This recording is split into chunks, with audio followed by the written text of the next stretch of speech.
अल्हम्दुलिल्लाह अस्सलामुअलैकुम ला इलाहा इल्लल्लाह वहदहु ला शरीका लहु औज़ुबिल्लाहि मिनश शैतानिर रजीम बिस्मिल्लाहिर रहमानिर रहीम सूरह 26 the poet verse number 209 therefore this is a reminder for we are never unjust. यानी कि अल्लाह कोई भी कम्युनिटी में उसको नाश करने से पहले कोई ना कोई वार्निंग करने वाला भेजता है जो उसको वार्न करे कि ये बुरी चीज़ है और अल्लाह किसी के साथ अन्याय नहीं करता। और जो वो फॉल्स मैसेंजर होते हैं या फॉल्स प्रीचर होते हैं वो अल्लाह एक की इबादत को कभी भी नहीं कहेंगे। वो किसी ना किसी तरह से अपनी इबादत की तरफ या दूसरी चीज़ों की इबादत की तरफ लेके जाएंगे। जैसे बोरी के अंदर इमाम हुसैन की इबादत के लिए लेके जाते हैं वो, यानी कि अल्लाह एक की इबादत करने को वो कभी भी एनकरेज नहीं करेंगे लोगों को। वो सिर्फ यही कोशिश करेंगे कि लोग ज़्यादा से ज़्यादा दूसरों की इबादत करें। The devils can never reveal this. और ये जो कुरान है वो अल्लाह की तरफ से नाजिल हुआ है, कोई बुराए लोगों से या बुरी की तरफ से नाजिल नहीं हुआ, क्योंकि इसमें प्योर तौहीद की बात है कि अल्लाह की इबादत की बात है। इसमें और कोई ऐसी बात नहीं है कि तुम्हें किसी और की इबादत की तरफ ले जाए। ये सिर्फ तुम्हें सीधा रास्ता दिखाता है। दे नाइदर वुड नॉर कुड, यानी कि वो डेविल इसके अंदर इसके आसपास भी नहीं आ सकता। यानी कि अगर तुम कुरान पढ़ो तो जो तुम्हें इल्म मिलेगा वो सबसे बेहतरीन होगा और सबसे सीधा रास्ता होगा जिसमें कोई भी शैतान की हरकत नहीं हो सकती। यानी कि तुम अगर कुरान को समझो और उसको अमल करो तो शैतान तुम्हें कभी भी तुम्हारे आगे पीछे नहीं आ सकता। ये इनडायरेक्टली इस वर्ष का मतलब है 212 for they are prevented from hearing. और ये इसको सुनने से भी इसको प्रोटेक्ट किया गया है कि क्या कह रहे वो भी उसको मालूम नहीं है इसमें। तो समझ लो कि उसका एंट्री तो उसमें कैसे हो सकता है। यानी ये कोई भी आयत कोई भी वर्ष में एक भी शैतान का या बुरी चीज का वो ना है, नहीं, इसमें एंट्री नहीं है। यानी इसमें जो भी लिखा है वो पाक और साफ है, जिसको अगर तुम फॉलो करो तो सही रास्ता तुम्हें मिलेगा ही। जो कुरान में कहा है उसको अगर हम फॉलो करें तो देयरफॉर डू नॉट आइडलाइज, यानी कि अल्लाह के सिवा किसी और की इबादत नहीं करो। अगर तुमने ऐसा किया तो तुम्हें बड़ी सजा का भुगतान करना पड़ेगा। यानी कि जो अल्लाह के मैसेंजर है या जो अच्छे लोग हैं अल्लाह उनको ये हिदायत देता है कि तुम ये कुरान की आयतों को दूसरों की तरफ उसको पहुंचाओ, उसको समझाओ। और जो बिलीवर है उसके लिए तुम अपने सारे रास्ते खोल दो। 215 में जो लिखा है and lower your wing for the believers who follow you. यानी कि जो बिलीवर्स अगर हमारे पास भी कोई अगर सबमिटर आता है तो हमें कोशिश करनी चाहिए कि अगर उसको कोई तकलीफ है तो उसको जितनी हो सके उतनी हेल्प कर सके। तो उसके लिए सारे रास्ते हमें हो सके उतने खोलने चाहिए उनके लिए, उनकी मदद के लिए।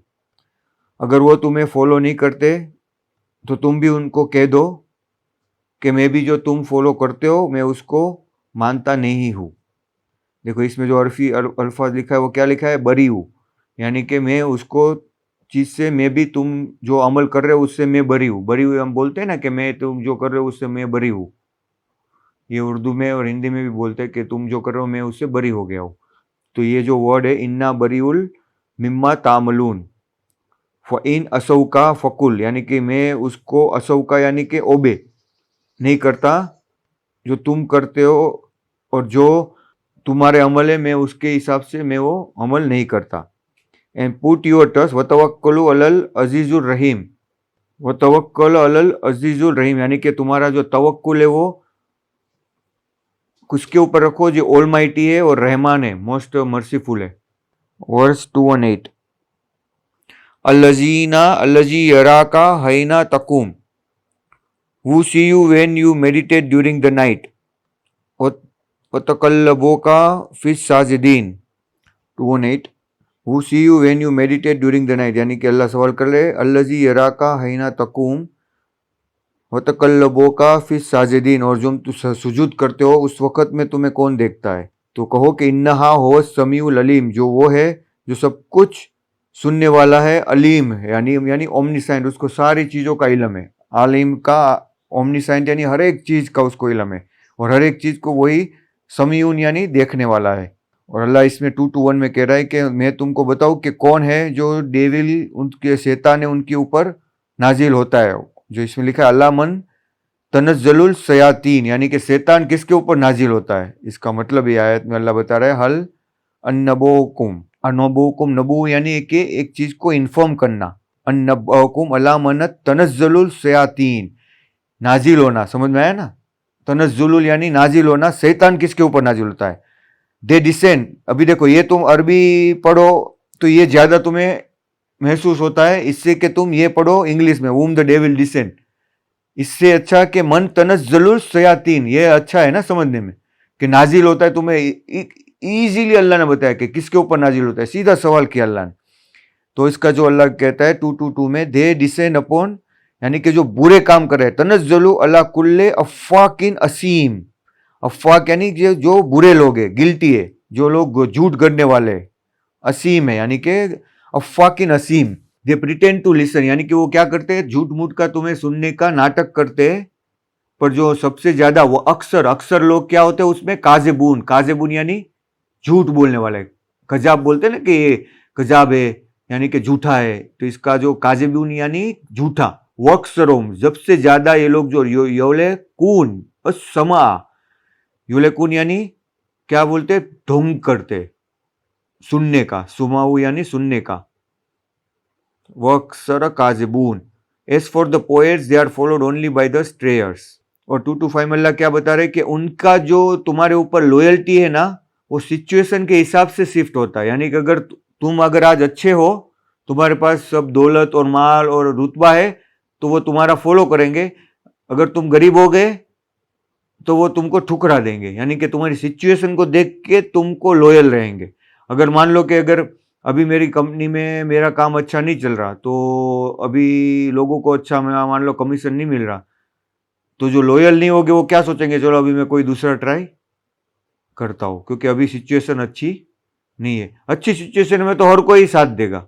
तो अल्लाह इसमें क्या कहा है, इन देखो, अलम तरा, तुम नहीं देखते, अन्नहुम फी कुल्ले वादिन यही मून, according to the situation their loyalty shifts. और वो लोग जो कहते हैं वो फॉलो नहीं करते, यानी कि जो भी उनके मुंह से निकलता है वो झूठ होता है। यानी कि वो उनकी कोई बात का तुम भरोसा नहीं कर सकते। अगर वो कहते हैं कि मैं रहूंगा तुम्हारे साथ, तो वो कोई भरोसे लायक बात नहीं है, वो झूठे होते हैं। क्योंकि वो जैसे सिचुएशन उनको फेवर में, उनको लगता है कि ये मेरे ज्यादा फेवर में, तो तुम्हारे उस सिचुएशन में चले जाएंगे। तो वो अल्लाह को तो कैसे फेवर कर सकते, अगर वो तुम्हारे साथ भी लॉयल नहीं रह सकते, तो अल्लाह को तो वो कोई भी सिचुएशन में, अगर मान लो उनको ये बोला जाए कि अभी आज लड़ाई करने जाना है बुराई के साथ में, तो वो सीधा बोल देंगे नहीं, मैं तुम्हारे साथ नहीं आऊंगा। हाँ, अगर उनको लगे कि यहाँ पे फायदा होने वाला है तो तुम्हारे साथ चलेंगे। यानी ऐसे है कि हिपोक्रेट्स है, डंभी लोग है, जिनका कोई भरोसा नहीं किया जा सकता, वो लोग झूठे हैं। तो ऐसे लोग को अल्लाह को सख्त नफरत है। तो अल्लाह तो सच्चे इंसान को पसंद करता है, उसके लिए तो ये दुनिया और वो सब चीज़ वर्थलेस है। अल्लाह के पास जो खजाने वो ना इन्फिनिट है, फॉर एवर रहने वाले। और अल्लाह के पास जो तुम जाओगे वो इतना सुकून है कि इसकी कोई कल्पना नहीं कर सकता। तो हम ऐसी चीज के पीछे भाग रहे हैं जो always it is going to be destroyed. यानी कि एंट्रोपी का रूल क्या है, जो तुम पढ़ोगे थर्मोडाइनेमिक्स में, कि एक चीज होती है, अगर तुम एक इंक का ड्रॉप है वो पानी में डालोगी तो क्या होगा, वो पानी में डिस्ट्रीब्यूट हो जाएगा ना। लेकिन तुम वापस वो पानी में से खींच के इंक के ड्रॉप में ला सकते हो। हाँ, ऐसी पॉसिबिलिटीज है, लाखों करोड़ों में से एक ऐसी पॉसिबिलिटीज है कि तुम उसको वापस वो पानी के बूंद में से वो ला सकते हो, अगर तुम टाइम को कंट्रोल कर सकते हो तो। ठीक है, क्योंकि इलेक्ट्रॉन तो एवरी पॉसिबल स्पेस में है, यहां पे भी है, वो साइड में भी है। तो इसमें अल्लाह क्या बता रहा है तुम्हें, कि तुम अल्लाह के पास जब जाओगे तो वहां पे टाइम नहीं है कि तुम्हें ऐसा होगा कि कल हो गया। वहां पे लाइट और जो स्पीड और तुम्हारा जो अल्लाह ने जिस रूप से तुम्हें बनाया है, वहां पे तुम्हें एंट्रोपी है ही नहीं। यानी कोई भी चीज एक चीज से डिस्ट्रॉय नहीं होगी। यानी कि अभी तुम्हारा बॉडी क्या हो रहा है, धीरे धीरे बूढ़ा होता जा रहा है। ओके, टाइम, अल्लाह ने जो यूनिवर्स, जो ये दुनिया का कंस्ट्रक्ट इसी तरह से किया है कि हर एक चीज से डिस्टर्ब फॉर्म में जा रही है। यानी कि एक स्टैटिक मोड से वो अनस्टैटिक मोड में कन्वर्ट होती जा रही है। उनकी एंट्रोपी जो है वो बढ़ती जा रही है। हमारी जो एंट्रोपी क्या हो रही है, जब तक हम मरेंगे तब तक हमारी एंट्रोपी बढ़ती जा रही है। सो एंट्रोपी बढ़ती जा रही है, वही हमको टाइम को फील कराता है। टाइम कैसे फील होता है कोई चीज का, कोई चीज अगर मान लो कि पेपर है, पेपर अगर सही फॉर्म में है, तुम उसको कट कर दो पूरा, तो वो उसकी एंट्रोपी सबसे ज्यादा होगी, वापस तुम उसको जोड़ नहीं सकते।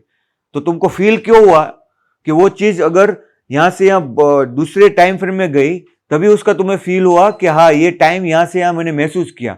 टाइम क्यों फील होगा? अगर कोई चीज डेप्रिशिएट नहीं होगी, कोई चीज अगर डिस्ट्रॉय नहीं होगी, तो तुम्हें टाइम फील होगा ही नहीं। हाँ, टाइम क्यों फील होगा तुम्हें? दिन में रात होता है, फिर वापस सुबह होती है। अगर आज एक ट्री बना है तो वो दूसरे दिन वापस बड़ा होगा, तो तुम्हें टाइम फील हो रहा है ना। अगर वो ऐसी ही चीज सब कुछ ऐसे ही रहे तो तुम्हें टाइम फील होगा ही नहीं। कोई चीज डिस्ट्रॉय ही नहीं हो, कोई चीज खराब ही नहीं हो, सेम टू सेम पोजीशन में रहे। तो आखिर जन्नत जो का जो माहौल है वो क्या है कि वहां पे कोई भी चीज डिस्ट्रॉय नहीं होगी। वहां पे टाइम जैसा कोई फीलिंग ही नहीं होगा तुम्हें कि ये मेरा टाइम जा रहा है, अभी मैं बूढ़ा हो रहा हूँ, अभी मैं मरने वाला हूँ। क्योंकि वो हम ये डायमेंशन में हम वो लोग को फील नहीं कर सकते। वो डायमेंशन का फीलिंग अलग है। अगर तुम आंट को बोलो कि हम इतने अच्छे से जी रहे, वो फील कर पाएगी तुम्हारी लाइफ को? उसके लिए तो यहाँ से यहाँ तक की पूरी दुनिया है, उसका यहाँ गार्डन है वही पूरी, उसके लिए तो पूरा यूनिवर्स है। वो थोड़ी दूसरा बाजू वाले के गार्डन में जाके देख सकती है कि वहां पे कितनी आंट है। उसकी लिमिटेशन यहाँ क्या ही पूरा यूनिवर्स है उसके लिए। समझ में आया? अगर एक मच्छर है तो वो एक पर्टिकुलर एरिया तक ही उसके यूनिवर्स है। वो थोड़ी यहाँ से अहमदाबाद छोड़ के भावनगर जा सकता है या कोई और स्टेट में जा सकता है। तो इसी तरह से हमको भी यहाँ पे पृथ्वी अर्थ है यहाँ तक ही हमको दिखाई दे रहा है, क्योंकि हमको बहुत अल्लाह ने वो एक लिमिटेशन में रखा हुआ है। हमारा ये टेस्ट है, वो बस वो टेस्ट है, इसलिए टाइम जा रहा है। जब हम अल्लाह मौत के बाद हमारी रूह निकल जाएगी तब हमें फील होगा कि हम कौन से डायमेंशन में आ गए। वहां पे कोई भी चीज डिस्ट्रॉय नहीं होगी। ऐसे ही जहन्नम में भी होगा। जहन्नम में कोई भी टाइम वहां पे आगे पीछे नहीं जाएगा। उनको वो चीज सबसे ज्यादा जहन्नम में बुरी चीज क्या होगी कि तुम्हें अल्लाह का जो साथ है वो नहीं मिलेगा। Allah will be not there, Allah presence will be not there. तो उसकी प्रेजेंस नहीं होगी तो क्या होगा? दुख और ये होगा। इसी तरह से अगर तुम दुनिया में भी अल्लाह का जिक्र या खुदा का जिक्र तुम छोड़ दोगे तो वो समझ लो कि तुम्हें दुख, दर्द और वो सब चीजें वापस तुम्हें काबू करना शुरू कर देगी, क्योंकि शैतान तुम्हारे ऊपर हावी हो जाएगा। यहाँ पे ये दुनिया में शैतान है।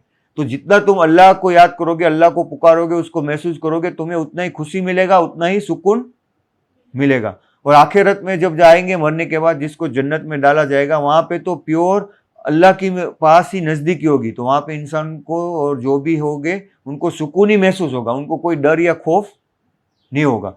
और जहन्नम में इतनी गिल्टी फीलिंग होगी कि वो उनको इतनी बड़ी जगह होने के बाद भी उनको लगेगा कैसे यहाँ से बाहर जाऊं या कैसे मैं मरूं। तो वो अपने आप को मारने के लिए ही बार बार आग में अपने आप को ही डालेगा। उसको बोलेगा अभी मेरा दर्द कम हो जाएगा, लेकिन वापस अल्लाह उसको चमड़ी दे देगा, तो उसको वापस दर्द का दर्द वो चालू रहेगा। जैसे प्यास लगेगी तो वो पीने के लिए कुछ भी ट्राई करेगा, कुछ भी बुरी चीज। मैंने बताया था ना कि एक कमरे में तुम रखो तो क्या हालत होती है इंसान की। वो अपने आप को शॉट भी देने लगता है। अगर तुम चाकू रखो तो अपने आप से उससे घायल भी करेगा, अपने आप को इंजर्ड भी करेगा।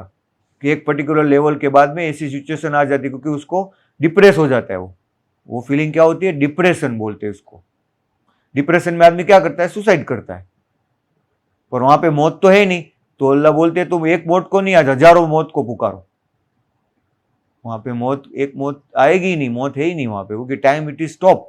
मौत नहीं है इसका मतलब क्या है कि वहां पे एंट्रोपी है ही नहीं। इसी तरह से जन्नत में भी तुमको वो फीलिंग होगी, वो इन्फिनिट फीलिंग होगी, क्योंकि वहां पे तुम बूढ़े नहीं होने वाले। वहां पे कोई भी चीज खराब नहीं हो रही, वहां पे तुम्हें कोई बदबू नहीं आ रही, कोई बुरी चीज नहीं हो रही। तुम्हें वहां पे पीस और सलामती की फीलिंग आ रही है।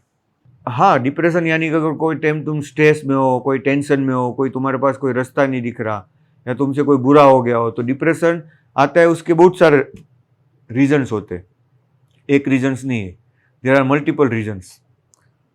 पहला तो सबसे बड़ा रीजन कि तुम्हें कोई होप नहीं है। होप किसको नहीं होती? जो अल्लाह के ऊपर यकीन नहीं करता, खुदा के ऊपर यकीन नहीं करता, उसको होप नहीं होती। तो होप नहीं होती है तो इसका मतलब उसको ही डिप्रेशन होता है। जो लोग खुश रहते हो, always any situation they always get a smile, they accept every situation, they never become a sad. ये हमारा पहला ड्यूटी है। कुछ भी हो जाए, पनिशमेंट हो या कुछ हो, हमें ऐसा नहीं करना अल्लाह ने मुझे पनिश कर दिया, अभी मैं दुख हो गया, अल्लाह तूने मुझसे क्यों ले लिया। ऐसा नहीं बोला। अल्लाह तेरी मर्जी, जितना तूने मुझे दिया है वो मेरे लिए अच्छा ही है। तो ये शुक्र करना बोलते। अल्लाह बोलते तुम अगर ना शुक्री करोगे तो अल्लाह तुमको पसंद नहीं करेगा। तुम जितना शुक्र करोगे अल्लाह तुम्हें और ज्यादा देगा। तो वो शुक्र कब आएगा? इंसान कोई भी सिचुएशन में उसका थैंक्स करे अल्लाह का।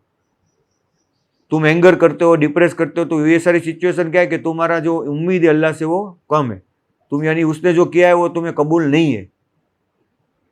तो उसने जो किया है वो हमें 100% कबूल करना चाहिए। अगर वो हमारे पास जो है वो ले भी ले तो भी, अगर वो उससे ज्यादा दे तो भी हमें कोई उसका घमंड नहीं करना चाहिए कि मेरे पास इतना मिल गया यार, दूसरे को 10 बार बोलो ये देखो ये मैं ले लिया, ये मेरा, ये मेरा, ऐसा घमंड नहीं करना चाहिए। Exempted are those who believe lead, इसमें से कौन बाकात है? अल्लाह बोल रहे हैं कि जिसने अच्छी जिंदगी बसर की, अल्लाह को फ्रिक्वेंटली याद किया, खड़े होते हुए और हर एक जगह पे, surely the end stand up for their rights, यानी कि अन्याय के खिलाफ लड़े। श्योरली द जो ट्रांसग्रेसर है will find out their ultimate destiny, यानी कि जो बुरे काम करने वाले हैं उनकी तो अल्टीमेट जो डेस्टिनी है वो उनको बहुत ही जल्दी मिलने वाली है। वो कोई भागने वाला नहीं। जो लोग बुरे काम कर रहे हैं तुम उनके लिए सोच रहे हो कि इनको इतना सब कुछ यहाँ पे ये मिल रहा है, वो मिल रहा है, तो तुम सब्र करो, उसका जो जल्दी से उसको उसकी डेस्टिनी उनको मिल ही जाएगी। जो उनके लिए बनाई गई है वो जहन्नम उनको बहुत ही जल्दी मिलने वाली है। हमें अभी ये टाइम फ्रेम में लग रहा है कि वो कितना टाइम लगेगा, बट अगर हम आखिरत में जब हमारी रूह जाएगी तो हमें लगेगा ये दुनिया में तो हम एक पल के लिए ही थे सिर्फ। जैसे हम सुबह उठते हैं तो लगता है ना कि ये तो एक छोटा सा ड्रीम था, तो वैसा ही हमें सेम फीलिंग होगा जब हम उठेंगे मरने के बाद कि ये तो एक ही पल में आ गए। तो बार बार हम बोलेंगे यार वापस मुझे भेज दो। जो फरिश्ते जान निकालते होंगे तो क्या बोलेंगे इंसान, अरे यार मुझे एक और थोड़ा अच्छा काम रहना करना भूल गया था। अगर सपोज मेरा भी जान चला गया तो अरे यार मेरा वो ट्रांसलेशन होना मेरे से रह गया था, या मेरा कोई अच्छा काम करना मुझसे रे, अल्लाह ने बोला तो तेरे पास टाइम था, रात में तू मूवी देख रहा था, उस टाइम में नहीं कर सकता था। समझ में आया? तो उस टाइम में फिर जब वक्त आ गया मौत का तो तुम कितना भी अच्छा काम करने की कोशिश करोगे नहीं हो पाएगा। उस टाइम में वो इंसान यही सोचेगा कि वापिस चला जाऊं, वापिस चला जाके वापिस अच्छा काम कर लूं, या मैं जो बुरा हो गया वो माफ कर लूं और अल्लाह की इबादत कर लूं और ये मान लूं कि खुदा एक ही है और एक ही ईश्वर की इबादत मुझे करनी है। लेकिन उस टाइम में बोलेगा अभी कोई मौका नहीं है। जैसे फिरौन ने आखिर में मौत को देख के बोला था कि मैंने ईमान लेके आया जो मूसा के रब है उसके ऊपर, तो अल्लाह ने बोला ये बहुत लेट हो चुका भाई, इट्स वेरी लेट नाउ। इतना मौका दिया तुझे, इतने सालों तक मौका दिया, तो तूने तब क्या किया? तू भी अल्लाह अल्हम्दुलिल्लाह अस्सलातु इल्लल्लाह वहदहु ला शरीका लहू औज़ु बिल्लाहि मिनश शैतानिर रजीम बिस्मिल्लाहिर रहमानिर रहीम। सूरा 27 अल आंट, द आंट, अल नमल, ये जो है चींटी के ऊपर अभी हमने जो डिस्कस किया ना, चींटी के ऊपर ही ये सूरा में है कि जिसमें सुलेमान नबी जो है ना वो चींटी के साथ बात करते हैं ना, यानी कि वो बात एक्चुअली में अल्लाह ने उनको वो लैंग्वेज सिखाई थी कि वो बात करना कुरान में लिखा है, बट नाउ अभी साइंस ने ये डिस्कवर किया है जो चींटी है वो एंटीना और उसकी जो स्मेल होती है ना, उसकी स्मेल वो बहुत ही पावरफुल होती है, तो वो स्मेल से एक दूसरे के साथ में बात करती है। अगर तुम कोई जगह पे खाना रखो तो वह अगर वो वहां पे तुमने खाना रखा ना तो दूसरे दिन भी वो वहां पे चेक करने आएगी, तीसरे दिन भी आएगी, तीसरे 2 दिन और 3 दिन तक कॉन्स्टेंटली वहां पे आके देखेगी कि आज भी है कि नहीं, आज भी है कि नहीं वहां पे।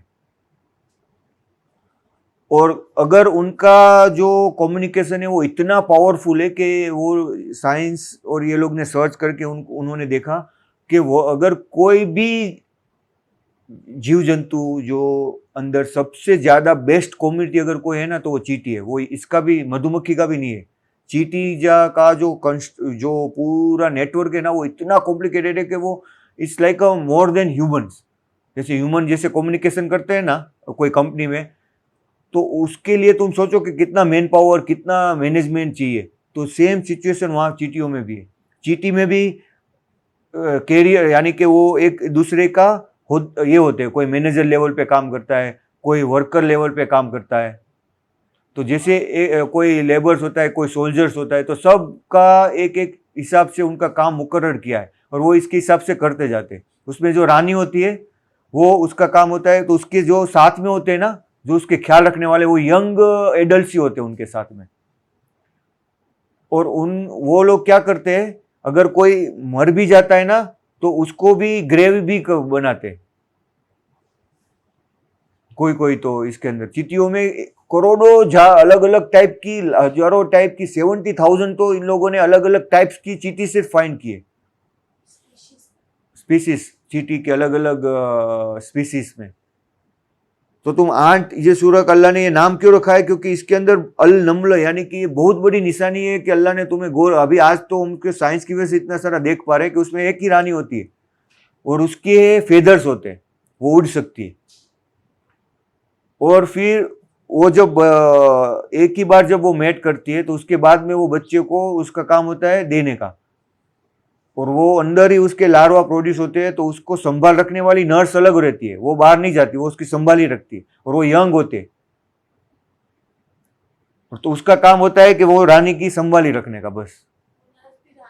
और जो हाँ हाँ, और जो पूरा जो सिग्नल है ना, क्या कैसे चलना, कैसे, वो पूरा स्मेल से होता है डिटेक्ट। अगर उनको मालूम हो जाए कि यहाँ पे खतरा है तो उसकी स्मेल अलग है, तो उसका स्मेल, मान लो कि एक ही चीज में से कितनी अलग अलग टाइप की स्मेल निकलती है वो, तो वो लोग पहले से ही वहां पे अगर रास्ते में जा रहे हैं तो उनको मालूम पड़ा कि ये रास्ता में से दुश्मन आ रहे हैं या यार रास्ता में गलत है, तो वो ऐसी स्मेल करते हैं कि दूसरे लोग वहां पे फिर जाते ही नहीं है, पहले से उनकी सारी कम्युनिटी को वो बचा लेती है वो स्मेल करके। अगर कोई खाने की स्मेल है तो वो इसके हिसाब से छोड़ की जाती है, अगर मान लो खाना कितना ज्यादा है तो उसके हिसाब से वो स्मेल ज्यादा छोड़ती है, तो उसको मालूम पड़े कि यहाँ पे कितने लोग की जरूरत है। इतना सारा एक चींटी के दिमाग के अंदर कौन डाला है कि वो भी डिफाइन करना है कि खाना कितनी क्वांटिटी में है, ज्यादा है कम है, और फिर उसको पूरा उठा के डिस्ट्रीब्यूट लेके वही साइड में जाती है। उसमें एक कभी कभी ऐसा होता है चींटियों में कि उसकी स्मेल है ना वो राउंड में ही रह जाती है, तो वो पूरी चींटी ऐसे घूम रहती है, घूमती रहती है वहां पे राउंड राउंड में, और वो सर्कल बड़ा होता जाता है। कभी कभी अगर वो सर्कल ब्रेक नहीं होगा तो वो घूम घूम के वहां पे ही मर जाएगी। यानी कि वो ऐसा प्रोग्राम अल्लाह ने उसके अंदर किया है कि वो उसी प्रोग्राम को फॉलो कर रही हो। ऐसा कभी कभी हो जाता है कोई पर्टिकुलर चीज में, लेकिन नॉर्मली 99% वो प्रॉपर ही फॉलो करती है। 1% ऐसा चांस होता है कि वो अपनी स्मेल में घूम जाती है, उसको मालूम नहीं पड़ रहा है कि कहाँ जाना है, but it's happening in a rare, पर 99% तो वो सक्सेसफुल ही है, तो it is a very highest accuracy. वो पान को तोड़ के कोई कोई चींटी तो पूरा खेती करती है, फार्मिंग करती है और मशरूम उगाती है। हाँ, और वो क्या करती है कि जो पत्ते है ना उसको काट के पूरा फार्मिंग करती है, उसकी ख्याल रखना, उसकी संभाल रखना। तो तुम ऐसे अलग अलग टाइप की है सब, कितनी सारी स्पीसीज है। तो तुम सोचो कि वो सुलेमान नबी को वो जब जा रहे थे तो वो चींटी ने क्या कि उसको महसूस हुआ, जो कंपन होते हैं ना धरती के, तो वो लोग को वो भी महसूस होता है, तो वहां से वो निकलने लगे कि चलो हम कुचल जाएंगे। तो वो सुलेमान नबी को अल्लाह ने वो दी थी कि वो सब चीज़ों की बातें और उनका जो कम्युनिकेशन है वो महसूस कर सकते थे। मतलब कि वो कोई छोड़ी के वो कुत्ता है या वो बिल्ली है या वो सब हमारी तरह बात करते हैं, उनका कम्युनिकेशन होता है वन टाइप ऑफ। तो वो कम्युनिकेशन जो है वो अल्लाह ने तो तुम्हें समझाने के लिए इसमें लिखा हुआ है, बाकी उनको जिस तरह से महसूस होता था वो हमें बताया है। जैसे बुलबुल थी, जो एक बर्ड था, वो उनके पास भेजा गया था, उनकी बात वो समझ सकते थे, तो उनको वो लेटर दिया था। तो उनको अल्लाह की एक इबादत है, वो अगर उसने वो आके कहा कि वो किसी और की इबादत करते, तो वो उनकी लैंग्वेज में कहा, वो बर्ड ने उनकी लैंग्वेज में कहा, जो हम अभी महसूस नहीं कर सके क्योंकि अल्लाह ने वो इल्म नहीं दिया है। बिस्मिल्लाहिर्रहमानिर्रहीम, in the name of God most gracious most merciful. तासीन तिलका आयातुल कुरान व किताबी मुबीन, यानी कि जो तासीन, कभी भी ये जो 2 लेटर आते हैं ना, जो हुरूफ मुत्तका 2 या 3 या 5, तब उसके साइड में अल्लाह कहते हैं तिल का आयात, यानी कि बहुत बड़ी प्रूफ है। आयातुल कुरान है व किताबुम मुबीन, जो एक बहुत ही पाक किताब है, उसकी तरफ से बहुत बड़े प्रूफ है और साबिती है, यानी कि एक निशानी है। तो ये जो साबिती आज तक कोई नहीं प्रूव कर पाया, जब रशद खलीफा आया उसी ने ये मैथमेटिकल मिरेकल में 1974 में डिस्कवर किया। तब तक इतने सालों तक किसी को नहीं मालूम पड़ा कि इसकी खूबी क्या है। तो वो जो राज होता है ना, जब अल्लाह जब उस वक्त में वो इल्म को जाहिर करना चाहता है ना, उसी वक्त में होता है। अभी देखो मोबाइल और इलेक्ट्रॉनिक्स और कंप्यूटर का जब भी टाइम आया तभी उसी को अल्लाह ने इल्म दिया और उसी के हिसाब से उसी के हाथों से उसको वो इल्म को बाहर निकाला, वो सिखाया ना अल्लाह ने।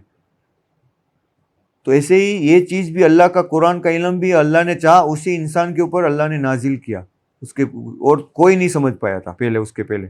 अ beacon a good news for the believers, हुदा व बुसरा लिल मोमिनीन। बसर यानी हम किसी को बिसारत देते हैं ना, तो अल्लाह कहता है कि बिसारत दो मोमिनीन को कि ये बहुत अच्छा न्यूज़ है,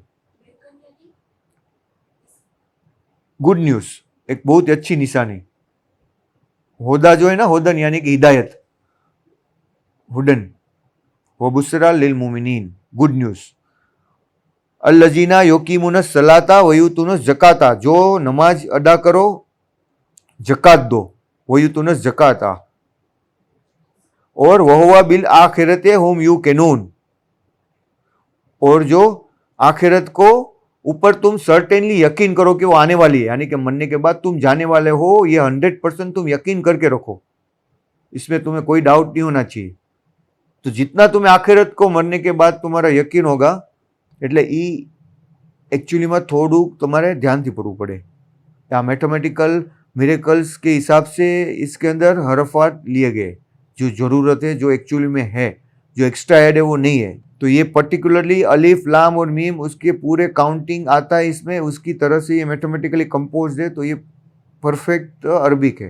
तो यू कैनून है, वो जिसको अरबी आता है वो समझ में आ जाएगा उसको पढ़ना, यानी जो शुरू में बिगिनर होगा उसको थोड़ी तकलीफ पड़ेगी पढ़ने के लिए। इन्नल लजीना ला युमिनूना बिल आखिरते ज़य्यना लहुम आमालहुम फहुम यमहून। अभी मुझे समझ में आ रहा है क्योंकि मैं कॉन्स्टेंटली पढ़ रहा हूँ, ट्रांसलेट कर रहा हूँ, तो अभी मेरे लिए बहुत ईजी हो गया है पढ़ने के लिए। शुरू में मुझे थोड़ी तकलीफ पड़ी थी, जैसे मैंने 1-2 सूरा पढ़ी तो मेरे लिए ईजी हो गया, क्योंकि मोस्टली सब एक ही टाइप के अलग अलग कॉम्बिनेशन के वर्ड अल्लाह ने यूज़ किए होते इसमें, पर इसका जो कॉम्बिनेशन ऑफ द ग्रामर और वो है ना, वो बेमिसाल है। देखो ये सूरा में तुम देखो, इन्नल लजीना, इसके चौथा में अल्लाह क्या बता रहा है, दोज वो डू नॉट बिलीव, यानी कि जो आखिरत में यकीन नहीं रखते, उनके लिए ये दुनिया में ही सजाई गई है उनकी आंखों के सामने, कि उनको ये सारी चीज़ें ही बस दिखती है, ये सब ब्लंडर है, यानी कि कोई चीज़ है वो फाइनल नहीं है, दुनिया की जो चीज़ है वो सब नाश होने वाली है ना, अभी मैंने बताया ना सब चीज़ डिस्ट्रॉय हो रही है, तो वो ऐसी चीज़ों की तरफ ही उनको मोह माया है, जो आखिरत में जो इससे भी कहीं करोड़ों अब्जों, इसका कोई कंपेयर ही नहीं है दुनिया से। तो वो तुम वो छोड़ के अगर तुम इसके पीछे भाग रहे हो तो तुमसे ज़्यादा बेवकूफ़ तो कोई नहीं है। इन्नल लजीना ला युमिनूना, देखो कितना बेहतरीन कॉम्बिनेशन है, ला युमिनूना बिल आखिरते ज़य्यना लहुम आमालहुम, ज़य्यना यानी जीनत, हम बोलते हैं ना दुनिया की जीनत, तो लहुम आमालहुम, उनके लिए सबसे ज़्यादा वही उनकी आमाल जो है ना, ये दुनिया की जीनत उनके सामने वो बहुत ही फहुम यह महून होगी, लेकिन जो वो क्या है, यह महून, फहुम यानी उनके लिए यह महून है, महून यानी एक टाइप का ब्लंडर है। ओलाइकल लजीना, यही वो लोग है, ओलाइकल लजीना लहुवा सूल अजाब, यानी कि उनको अजाब मिलेगा बहुत ही बुरा, सूल अजाब यानी कि बहुत ही बुरा अजाब, वहुवा फिल आखिरते हुमुल अक्सरून, खसारा पाने वाले, जिसको बोलते हैं ना खसारा पाने वाले यानी नुकसान पाने वाले लोग हैं वो इन्ना लतुलक्कल कुरान, यानी कि ये जो तुम्हें कुरान मिला है वो किसकी तरफ से मिला है, हकीमुन अलीम, जो सबसे ज़्यादा वाइस, सबसे ज़्यादा अलीम है, हिकमत वाला है, इल्म वाला है, उसकी तरफ से तुम्हें कुरान मिला है, तो तुम्हें तो इसकी सबसे ज़्यादा रिस्पेक्ट करके उसको फॉलो करना चाहिए। और देखो इसमें वर्ड कैसे यूज़ किया अल्लाह ने, समझ में आया, रिसीविंग के लिए इसमें नाजिल यूज़ नहीं किया, क्योंकि कुरान के साथ में अल्लाह को इसको मिक्स करना था, उसमें इतनी भी डेप्थ है कि वह इन्नका लतुलक्कल कुरान, समझ में आया, का और का को दोनों को मिला के अल्लाह ने बनाया है कि you are receiving the Quran. तो कितना बेहतरीन अरबी का वर्ड यूज किया, लतुलक्कल कुरान मिन लदुन का हकीमुन अलीम, समझ में आया। इतनी सी इतनी चीजें भी अल्लाह ने ध्यान में रखी, और इसकी डीप में जाओ और उसका ग्रामर देखो तो उसके पास्ट टेंस, उसकी प्रेजेंट टेंस, उसकी फ्यूचर टेंस, और वो कुरान किस अल्फाज में यूज किया है, किस तरह से वो आले महफूज में है, वो भी वो डीपली इसके अंदर है। जितना तुम डीप जाओ तो उसकी कोई तुम एंड उसका तुम्हें कभी मिलेगा ही नहीं, उतनी डेप्थ है उसकी। तो तुम्हारा जितना ईमान है, तुम्हारी जितना ईमान और तुम्हारी जितनी जिसको बोलते हैं ना कि तुम जिसको अल्लाह को कितना तुम्हारे वो यकीन है, तवक्कुल है, उसके हिसाब से अल्लाह तुम्हें ये समझाता है। यही आयत को अगर मान लो कि कोई ऐसा इंसान है जिसको अल्लाह को बहुत याद कर रहा है, तो ये आयत को वो उसको और डेप्थली समझ सकता है। इसका कोई लिमिट नहीं है। यानी मैं अलग तरीके से समझ सकता हूँ, तुम अलग तरीके से समझ सकते हो, कोई और अपने ईमान की लेवल के हिसाब से हम इसको समझते हैं, इसको फील करते हैं। तो जितना तुम्हारा ईमान ज्यादा, उतनी तुम्हारा ये आयत की फीलिंग क्या होगी, ज्यादा होगी, और इतनी ज्यादा गहराई तुम उसको समझ पाओगे। ये कोई बात कहने से और इससे किसी को नहीं समझ में आता कुरान, क्योंकि कुरान हमने भी ट्रांसलेट करवा रहे, कुरान को सब पढ़ रहे, सब कोई थोड़ी इसकी गहराई को समझ पा रहा है, कोई नहीं समझ पाएगा। तुम्हारा मैच्योरिटी लेवल कितना है, तुम्हारा उसके हिसाब से अल्लाह इसको इल्म को जाहिर करता है। अल्लाह किसी को ऐसे कोई हर एक को अपना इल्म जाहिर नहीं कर देगा। अगर तुम्हारा अपने आप का ही अल्लाह के हिसाब से, तुम कभी नहीं समझ पाओगे कुरान को। अगर तुम्हारा अंदर ईमान ही नहीं है, तुम कितने भी बड़े आलिम हो जाओ, कितने भी बड़े साइंटिस्ट हो जाओ, तुमको इसमें यकीन ही नहीं आएगा।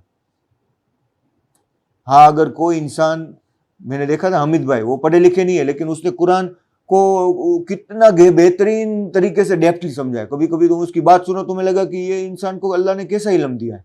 तो ऐसे कितने इंसान हैं जो पढ़ाई लिखाई से नहीं, उनके ईमान के दर्जे के हिसाब से वो कुरान की आयत को समझ सकते हैं। बाकी कोई नहीं है इसको गहराई से समझने वाला।